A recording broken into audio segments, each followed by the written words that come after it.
La méritocratie n'existe pas. Ça, c'est le discours qu'on entend régulièrement depuis quelques années. Inégalité des chances dès la naissance, un contexte socio-culturel qui favorise toujours les mêmes, la méritocratie est un gros sujet de débat en France. Pour moi, il y a un énorme problème avec ça qui va mener tout le pays à sa perte. Tout d'abord, pour que tu comprennes bien ce que c'est la méritocratie, je vais te donner la définition. Et pas n'importe laquelle, celle que littéralement tout le monde peut retrouver chez soi dans son dictionnaire. La méritocratie, c'est la hiérarchie sociale fondée sur le mérite individuel. L'idée ici est que tous tes résultats dépendent entièrement de tes efforts, et rien d'autre. Ok, en vrai ça se comprend. Plus tu fais d'efforts, plus tu es méritant, c'est normal. Mais le souci c'est que ça, c'est sur le papier. Dans les faits, la méritocratie, elle est vue tout autrement. Selon une étude menée par le journal Les Échos, environ 75% des Français s'estiment comme méritants.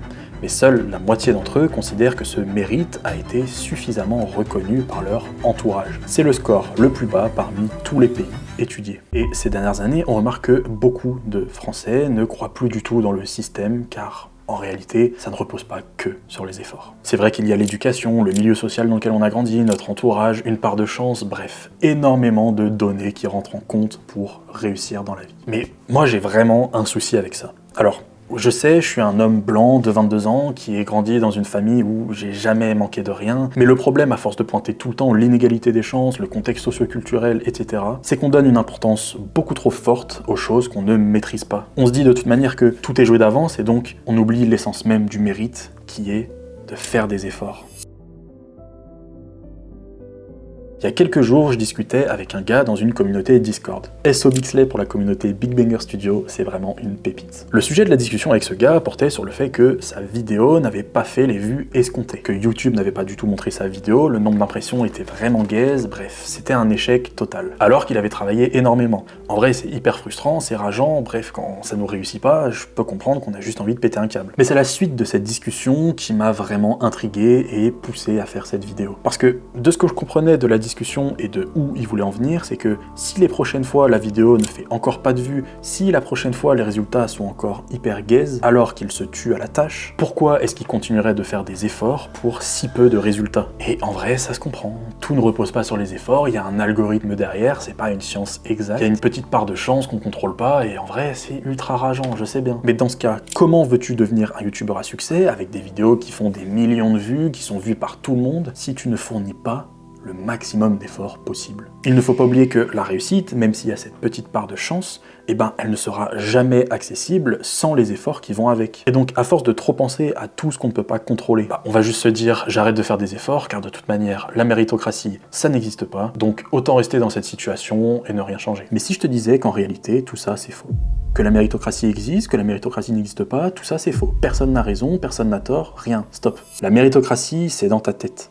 C'est un état d'esprit. Regarde, si tu commençais à changer ta manière de penser, que tu cherches juste à toujours donner le meilleur de toi, que tu cherches à toujours faire le plus d'efforts et d'être le plus méritant possible. Pas juste pour atteindre un objectif précis, mais vraiment dans tous les aspects de ta vie. Tu penses mériter un corps de rêve, va faire du sport. Tu penses mériter un salaire décent, va travailler. Tu penses mériter un entourage gentil et bienveillant avec toi, sois gentil et bienveillant avec eux. Il faut que tu adoptes un état d'esprit positif et surtout de putain de winner. Que tu sois ultra fier de toi à la fin de la journée, de tous les efforts que tu auras fournis.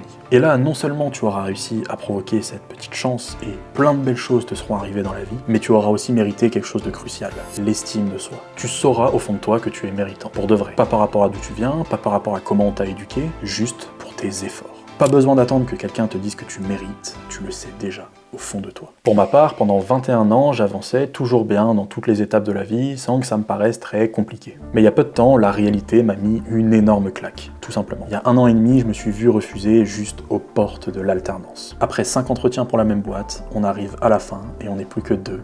Et forcément, c'est moi qui suis pas gardé. Pourtant, j'avais l'impression d'avoir mérité ma place. Je m'étais un peu préparé avant chaque entretien, j'avais fait même un exercice de closing au téléphone. Franchement, je trouvais que je méritais, j'avais fait le taf. Devine ce que j'ai fait ensuite, juste après m'être fait refuser. J'ai tout abandonné. J'abandonne l'alternance à cause du GP Explorer. Dans ma tête, tout a switché. Plus aucune envie de faire des efforts, parce que de toute manière, les patrons, c'est tous des connards. Plus aucune envie de m'investir dans ma recherche d'alternance, puisque de toute manière, ils recherchent déjà des gens ultra aguerris. À la base, un alternant, c'est fait pour être formé, pas pour être déjà opérationnel. Ouais, ils veulent des salariés à la place d'alternants. Ah, j'étais en rogne, hein. Ah, j'étais énervé sur ce coup-là, j'étais pas content. Mais après tout ce que je t'ai dit, est-ce que tu vois le problème là-dedans? Vas-y, dis-le dans les commentaires, j'attends pour voir si tu suis.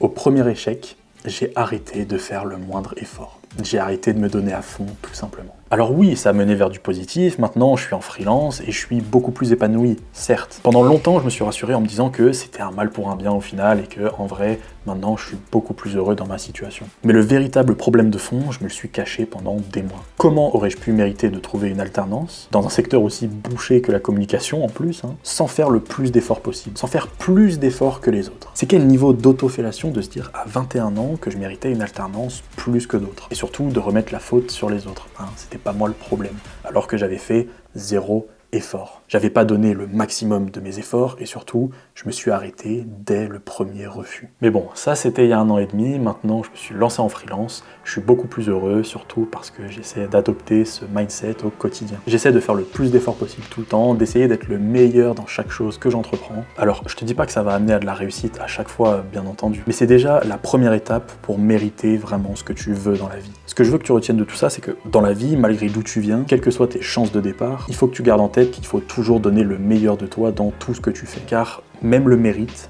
il se mérite.